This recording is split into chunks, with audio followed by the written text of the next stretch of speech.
Sourire aux lèvres, en apparence sereine, mais très déterminée, voici Elisenda Paluch, la nouvelle présidente de l'Assemblée nationale catalane. Invitée par le comité de solidarité avec la Catalogne et la Ligue des droits de l'homme, elle vient pour expliquer le combat de son association.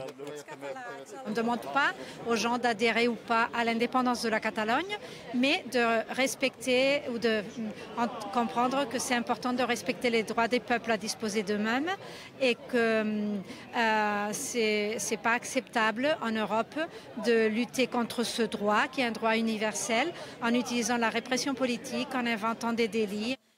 Ce message, tous les intervenants l'ont répété, martelé hier.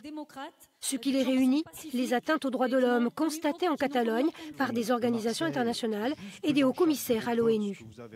Ces droits-là sont universels et lorsqu'ils sont garantis de manière universelle, eh bien, ils profitent au maximum à l'humanité. Mais quand ils sont attaqués dans un endroit, eh bien, c'est toute l'humanité qui est attaquée dans ses droits.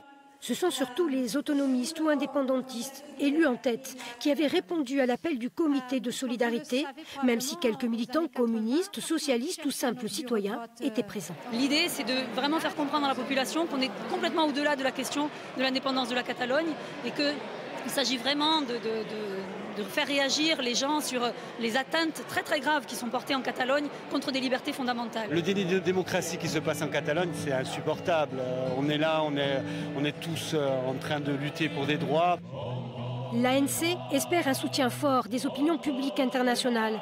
Le procès des responsables catalans emprisonnés doit se tenir à l'automne. Il risque jusqu'à 30 ans de prison.